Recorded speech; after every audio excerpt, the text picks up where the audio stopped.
Pues, pues nada, Antonio, muchas gracias por venir. Este es nuestro primer podcast, así que aquí vamos a improvisar sobre la marcha, en fin, como te he comentado antes.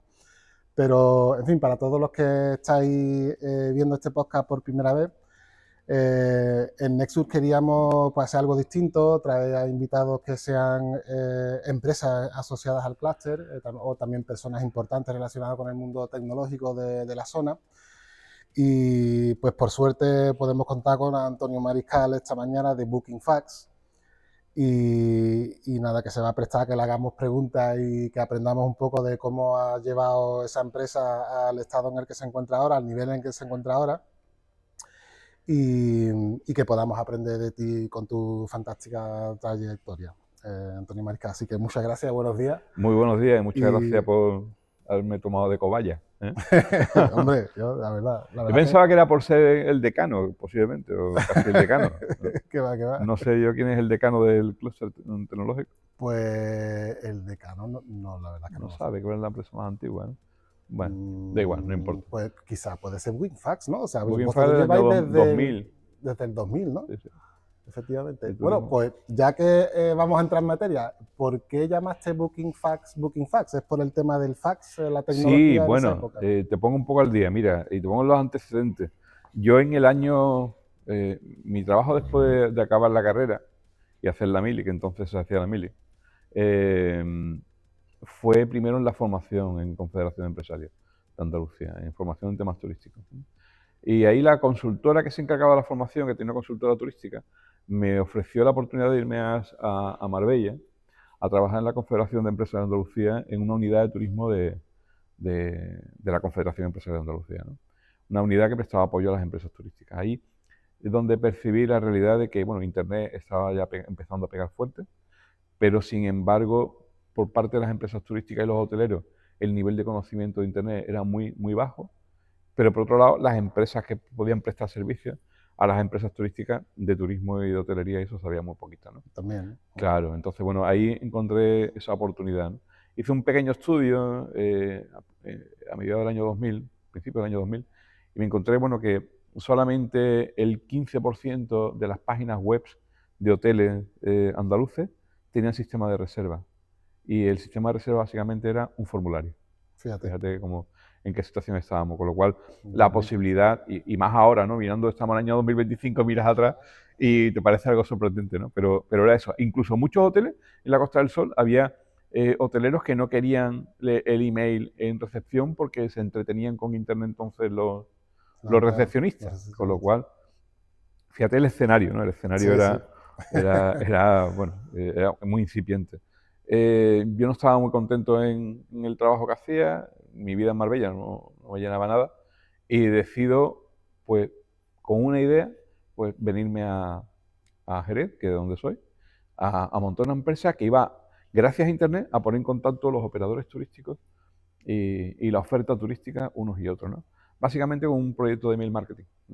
Sí, sí. La idea nace, pero nace con un formato erróneo, con lo cual tuve que pivotar y llegar a un acuerdo con una empresa norteamericana de Houston, que se llama Webvertising, para incorporar unos sistemas de marketing para, para hoteles, que tenía marketing digital para hoteles, que en España ni de lejos teníamos, ¿no? Entonces me voy a Estados Unidos, llego al acuerdo con esa empresa, me vengo a España y empezamos a implementar ese tipo de sistemas en páginas web de hoteles, a la vez que seguía dándole vuelta a la cabeza de cómo madurar el proyecto inicial, ¿no? Y ahí nace Booking Facts. Pues Y Booking fíjate Facts, que en el 2000, ¿no? Sobre el 2000. sí, empezamos en el 2000 Uf, y Booking Facts ya con el formato que al día de hoy tiene, que es un soporte web, eh, mm, nace empezamos a trabajar a principio del 2002 en el desarrollo y a mediados del 2002 cuando sale al mercado. es que yo recuerdo, vamos, en esa época más o menos, en el 2002, empecé a descubrir pues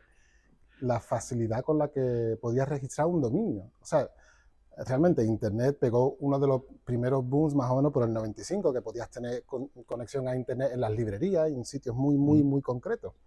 Eh, y bueno, yo en el 98 estaba viviendo en los Estados Unidos, precisamente, Ujú. y recuerdo que ni las empresas americanas estaban tan desarrolladas, o sea, que el hecho de que hayas encontrado una plataforma con esa visión tan tan futurista de cómo iban a ser las comunicaciones en el sector turístico y que adoptaras ese modelo me parece fantástico, vamos.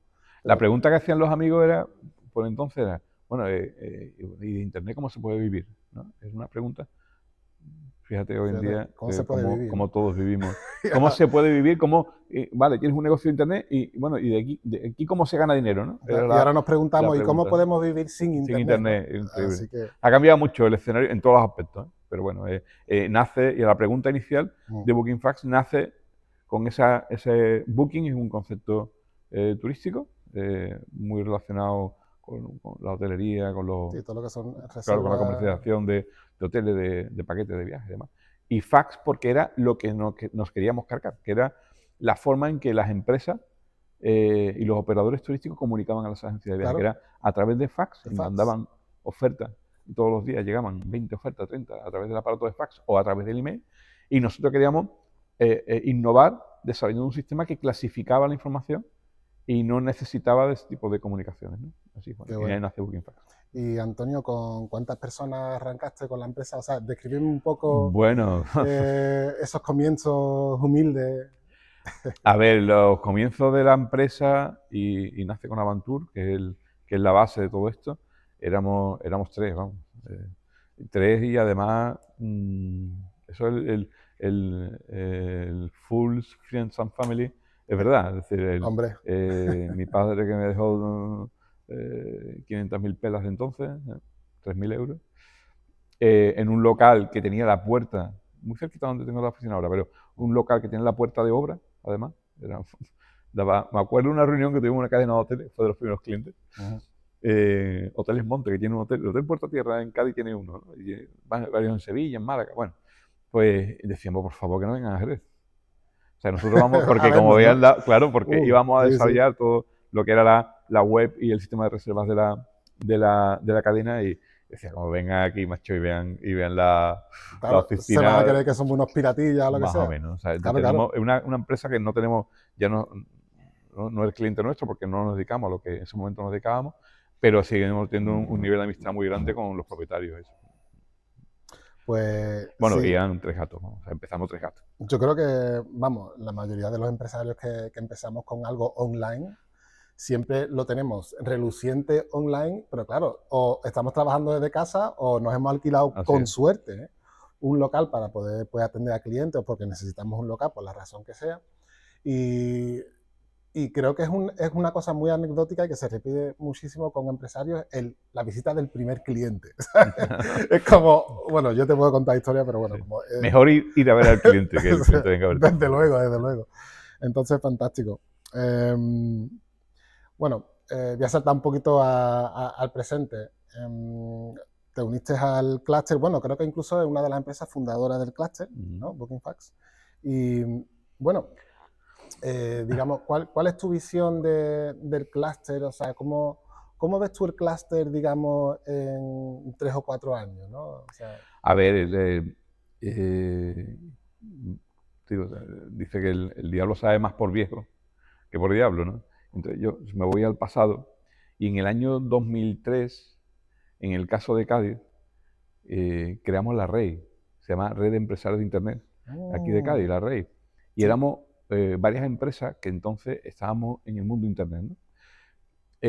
Aquello duró hasta el año 2006 aproximadamente. Y además, empresas que ya no queda ninguna, solamente queda la mía. No hay... Bueno, Librería Agrícola en Jerez, que fue de las primeras librerías que en vez de a través de Internet.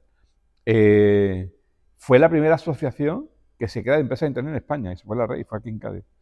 Pero éramos todos incipientes. Era el elemento común, el patrón común, éramos todas empresas que tienen aspiraciones, pero que facturábamos muy poco, relativamente poco, ¿no? Después, más adelante, sí hubo un intento, y ahí, Anthony, tú estabas en esa época, año 2012, 2013, 2014, con el No More Suits, sí. que bueno, que empezó a aglutinar empresas, Ayúdate, PYME, que está aquí al lado, ¿no? Sí, como empresas de este tipo, que entonces Alfredo, bueno, tiene un porrón de trabajadores, ¿no? Pero bueno, entonces eran 5 o 6, no eran más, en un piso siempre, en Cádiz. Todo tiene pero ya eran empresas que facturaban, ya no había unos proyectos que estaban ahí bueno, que estaban en sus comienzos, pero empresas que facturaban. La realidad hoy en día, cuando ya el clúster tecnológico Nexus se ha puesto en marcha, de que estamos hablando de realidades, ¿no? De realidades de empresas que tienen un nivel de facturación importante, que tienen trabajadores y que somos empresarios con todas las de la ley, ¿no? En ese momento conceptualmente, eran más soñadores que aspiraban a ser emprendedores, Y y a muchos mí de esos empresario que sueños, empresario. y muchos de esos sueños se cumplieron, porque mira, al final, Totalmente. pues Cibernético ha triunfado, tú empezaste a triunfado, Ayúdate Pyme, por supuesto. Pero sí, recuerdo esa época. Es más, cuando dijiste lo de RAE, digo, "Hostia, me suena a La mí lo Rey, de la RAE, Rey, la la Rey. RAE, Sí.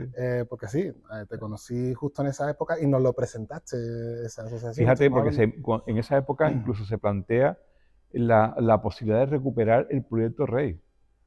Pero es que la Rey, estamos hablando que nace hace 23 años. Es fuerte, ¿eh? Es decir, 23 años. Sí, sí, sí. Casi muere en el 2006-2007 y 2012-2013 pues, se plantea esa recuperación que al final no se consiguió. Yo me alegro muchísimo de que el proyecto de clúster tecnológico Nexur funcione. Es decir, una de las cosas que siempre hemos echado en falta aquí en nuestra provincia, en este tipo de nuestras empresas, es un ecosistema, es decir, Sí. de con quién apoyarte, ¿no? De que otros empresarios que se dediquen a actividades similares a la tuya, a las cuales puedes compartir ideas, intercambiar opiniones o bueno, Y muchas cosas, apoyarse ¿no? mutuamente. Apoyar mutuamente. Yo Sí. lo veo igual, Y vamos, encontrar la sinergia, ¿no? La encontrar la sinergia la hemos sinergia. tenido que encontrar pues, en empresas pues, muy lejos de aquí. Es que eso es lo que íbamos buscando también, aunque nuestras empresas pues ya no estaban tan consolidadas como están consolidadas ahora, pero es lo que íbamos buscando también antes. O sea, nos veíamos cada uno en nuestras propias islas sin poder aprender de tu compañero que está No. metido en otra historia tecnológica, que quizás pues incluso en conjunto pues, se podrían beneficiar mutuamente. Es lo que íbamos buscando con los eventos estos de No More Swing, con las Startup Weekend, con los beers, ¿cómo eran los? Esto que hacían en el Seiba de Cádiz, no sé qué de las cervezas, Bueno, mezclaban eventos tecnológicos con cerveza. Pero era muy curioso. Acuérdate, la iniciativa está Made in Cádiz. Made in Cádiz también, En Cádiz, que fuimos a Madrid incluso. el sello Made in Cádiz. En Cádiz. Pero bueno, no llegó tampoco a cuajar No, del al todo. final tampoco cuajó y de nuevo nos vimos todos en nuestras propias islas, de nuevo. Y Pues, nos volvemos a en la reencontrar cueva. ahora, Anthony, porque yo a ti Ahí está. hacía tiempo que no nos cruzábamos. Fíjate que nos volvemos a Sí, encontrar en un proyecto de esto. gracias a Nexus. Está Así bien. que, bueno, pues fantástico.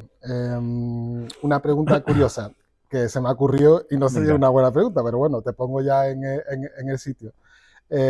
¿Con qué empresa te gustaría hacer o crear sinergias en el clúster con la que todavía no has creado ninguna sinergia? ¿Con cuál te Sí gustaría? tenemos, sinergias tenemos hoy en día con muchas, ¿no? Con algunas de ellas, quizás más con ControlNet, ¿no? Que es la que tengo más. Porque tenemos una relación empresarial de prestación de servicios. Pero sí, bueno, la tuya, Anthony. Bueno, vale. En fin. Sí, es verdad. El tema de la inteligencia artificial indudablemente va a estar en cualquier desarrollo hoy en día de software de todo tipo. Sobre todo en la prestación de servicios a través de sistemas y a terceros. E implementar tecnología de inteligencia artificial es clave, ¿no? Con lo cual, mira, la tuya es una buena Bueno, opción. pues eso ya está hecho. Así que ya hay sinergia de todas maneras. Pero bueno, fantástico. ¿Nos puedes explicar el fenómeno este del abandono de Ryanair con Jerez como punto de destino? ¿Nos puedes explicar, para los que nosotros los que somos muy ignorantes de este tema, Pues mira, un poco cómo surge esto y cómo ha afectado a la región y, por supuesto, cómo ha afectado en a las primer empresas lugar, turísticas? bueno, las turísticas y no turísticas, ¿eh? Si nosotros desde el punto de vista tecnológico nos interesa que la empresarial en la provincia de Cádiz tengamos muy buenas conexiones aéreas, ferroviarias y por carretera, vamos, en todo. La conectividad hoy en día es clave. No se puede desarrollar un territorio que no es accesible, ¿no? Ese es el punto de partida. Segundo, hablamos de una compañía que ha ido creciendo en los últimos 20 años, alimentada en muchos casos por subvenciones públicas y por las propias administraciones, hasta llega un momento en que somos dependientes de ella. Ryanair, en el caso, en Europa mueve 200 millones de pasajeros, en España 32 millones de pasajeros. Según Ryanair, su impacto en la economía española son 28.000 millones de euros por la actividad de Ryanair en el territorio. Y en el aeropuerto nuestro de Jerez, el 17% hasta hace poco, de todo el movimiento de pasajeros del aeropuerto. 17% de actividad que se ha perdido Que se ha perdido, directamente. ¿vale? ¿Qué está haciendo Ryanair? Ryanair, evidentemente, juega unas cartas muy fuertes, pues sabe la dependencia que hay en los territorios de una compañía como ella, que no es fácilmente replicable, ni por flota, ni por operativa, ni por economía de escala. O sea, no podemos encontrar parches para sustituir algunas de las rutas que Ryanair operaba con otras compañías, pero de manera global no es posible. Y Ryanair lo sabe. ¿Y qué intenta? Intenta pues, meter presión hacia un modelo de negocio que a él le funciona. O sea, Ryanair se ha alimentado de subvenciones públicas a lo largo del tiempo, no solamente en España, sino también en Grecia, en Italia, en otros países. Es lo que le ha permitido el low cost, ¿no? El low cost, y como el modelo funciona, pues exige mantener esto, ¿no? Claro, en la negociación con AENA es la empresa varias.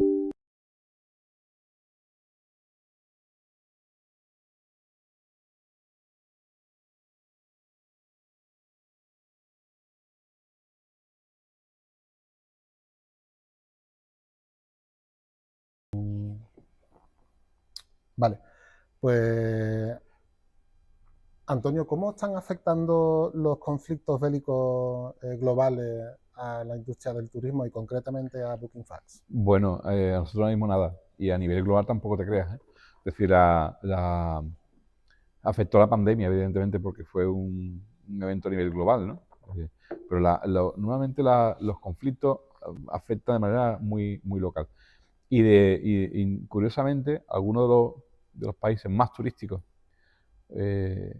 y que más conflicto puede tener, como es Egipto, que siempre se ha visto sacudido por atentados o las guerras o conflictos que pueda tener Israel con sus vecinos, etcétera, se recuperan súper rápido.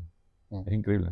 Es decir, es más, fíjate, conflicto cuando el 11S se vaticinó de que, bueno, que aquello iba a ser la hecatombe, que después del 11S, que el mundo del viaje se iba a ver totalmente dañado, que la industria del turismo va a sufrir mucho, que la falta de confianza en los aviones a la hora de volar, etc. La industria turística nació más fuerte aún en el 11S. Pero lo mismo ocurrió con la pandemia. Tras la pandemia, y nosotros, bueno, en general decíamos esto, ¿no? Que tras la pandemia, habiendo visto lo que pasó con el 11S, que la pandemia lo que va a hacer es un sector turístico más reforzado. Y así fue, ¿no? Tras la pandemia, las ganas de vivir lleva a todo el mundo, los 4 duros que puede tener la cuenta, de decir, vamos a disfrutar, que no sabemos nunca qué puede pasar. Y desde ese momento, tras la pandemia, estamos viendo cifras de récord a nivel turístico, a nivel mundial. Un efecto rebote. Totalmente. ¿A que sí? Sí, de disfrutar la vida. El turismo es disfrutar la vida. Sí. Es la industria de la felicidad. Bien, bien. Sí. Fantástico. Y con lo cual la pregunta a Booking.Facts no lo afecta. O sea, no lo afecta. Bien, le ha afectado, en el caso nuestro, cuando más bueno, la pandemia nos afectó, evidentemente. Si los operadores no venden viajes y no se viaja, claro. El COVID, pues lo que provocó fue... claro, que por ley no se pudiese no viajar. te puedes mover, no pues, ni con salir lo cual, de casa, claro. Con lo cual sufrimos. Y anteriormente en la crisis del 2008 sufrimos las consecuencias en el año 10, 11, 12, en que teníamos una crisis muy grande en España y evidentemente se notó en los operadores turísticos y lo notamos nosotros también, claro. Claro, las capacidades adquisitivas de las personas pues estaban en un momento de crisis también. Bueno, hablando de inteligencia artificial, y esto no lo digo ya porque por la respuesta de con qué empresas querías hacer sinergia, pero ¿cómo plantearías la incorporación de la inteligencia artificial en vuestra actividad? Bueno, es que hay muchas, ¿no? Es decir, podemos aplicarla tanto a los procesos internos de la empresa, en la forma en la que gestionamos incluso el propio sistema, en los contenidos que tenemos, en la información que podemos darle a nuestros clientes de los datos que recabamos, como de cara al usuario de nuestro sistema, que son agentes de viaje. Podemos incorporar, pues, hacer desde tener resúmenes de los webinars que hacemos, que esos webinars se puedan se puedan utilizar como base de conocimiento para, para enseñar a la IA a responder determinadas preguntas. Eh, eh, a, de manera muy similar a veces como con los algoritmos, a ofrecer la información a la gente de viaje de nuestra plataforma de acuerdo a su comportamiento. Es decir, creo que tenemos muchas fórmulas, ¿no? Ahora mismo yo creo que todos estamos en la misma, es decir, viendo de qué manera podemos aplicar la inteligencia artificial en nuestro servicio, en nuestros procesos. Algunas veces, por lo que estoy viendo en el mercado, de manera más burda o más simple, o más, pero bueno, esto va a avanzar, ¿no? Y cada vez a mayor nivel de conocimiento sobre la IA, iremos encontrándole soluciones quizá más complejas a los servicios que prestamos, pero evidentemente hay que incorporarlas. Sí, sí, tanto IA generativa, que es lo típico, que es lo que la gente conoce ahora, pero también la predictiva, que también es muy importante a la hora de crear modelos de predicción, que pues, bueno, ya hablaremos. Me lo hubiera facilitado mucho. En el año 2003 sacamos unos informes de inteligencia que nos costaba la misma vida montar, en base al comportamiento de las consultas que hacían los agentes de viajes, de las ofertas y los destinos que consultaban, ¿no? Y ahí sacábamos, bueno, si algún destino estaba en tendencia en función y había oportunidad de incorporar más productos a ese destino en función de las consultas que había y el volumen de productos que había en el sistema. Con la IA hubiera sido la releche, vamos. Pero bueno, eran las herramientas que teníamos, ¿no? Sí, sí, vamos, estadísticas con buenas matemáticas, vamos. Sí, nosotros, Bookingfacts ha rebasado ya los 400 millones de ofertas de viajes consultadas en la base de datos. Pues mira, eso lleva a la siguiente pregunta. ¿Con cuántas agencias turísticas cuentan con vuestro...? Bueno, en España casi todas son usuarios. O sea, tenemos registrado en la plataforma, ha llegado a tener a 60.000 usuarios que son profesionales del viaje. Realmente no es la realidad, ¿no? Es decir, la realidad es que hay unos usuarios que son activos y otros usuarios que están ahí, que como los servicios son gratuitos de cara a los agentes de viaje, pero sí es de pago de cara a los proveedores, pero podemos tener alrededor de 20.000 que hacen uso de manera habitual de la herramienta. Increíble.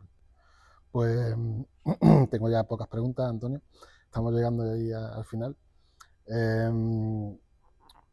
¿Cuáles han sido tus mejores momentos anecdóticos que recuerdas de tu trayectoria? Y por supuesto va a haber la otra pregunta, que es la otra cara, ¿cuáles son los peores? Pero bueno, vamos con pues mira, los mejores momentos es el subidón que te da cuando la empresa o los servicios tuyos suben.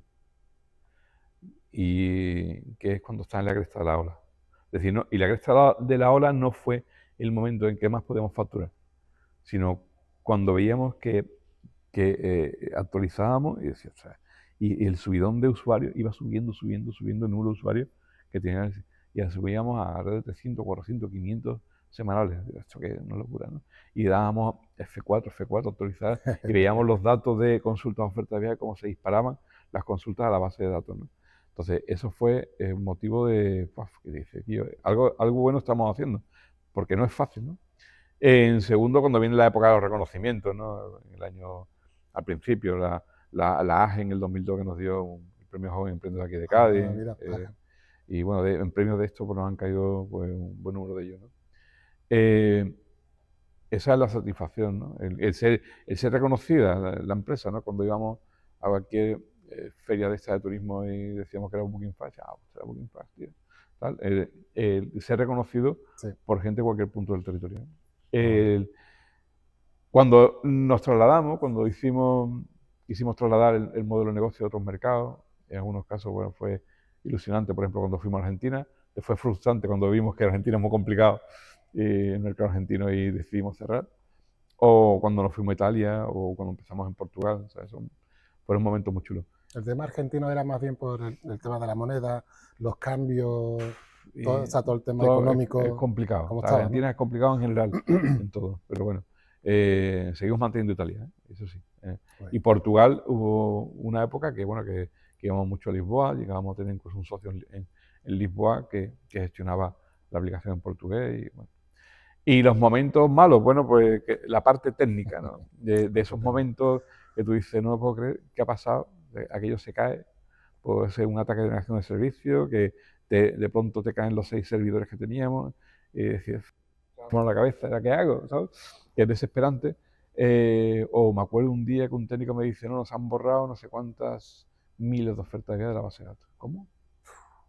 Y salí por las puertas de la oficina, me iba a la calle y decía, yo aquí no puedo estar, tío, porque aquí no soluciono nada. Y iba arriba, me sentaba con el técnico. Escucha, ¿pero esto se puede recuperar? No. Otra vez cogía las puertas y me iba corriendo con las manos a la cabeza. Es decir, chungo, esos tío. momentos que, bueno, que me acordaba de mi madre, que cuando decía que no te fíes del ordenador. Te fíes que... ¿Te acordabas directamente? Que Sí, sí, no te fíes porque te la puedes, y te la daban, ¿eh? Sí, sí. Pero bueno, totalmente. forma parte de... Claro, de la tecnología, está claro, vamos. No, pues gracias por compartir esos momentos, que no todo el mundo los comparte y que abrirse a contarlo, la No, verdad hombre, que además está divertido. nos ayuda a todos también a pasar esos momentos. Antonio, 2 últimas preguntas, ¿vale? Que sé que tienes prisa y tienes cosas que hacer y tienes unas cosas que tienes que atender.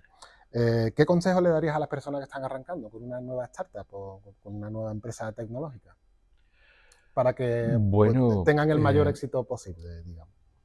primero yo creo que la clave de todos los que conozco, con independencia de las ideas, ¿eh?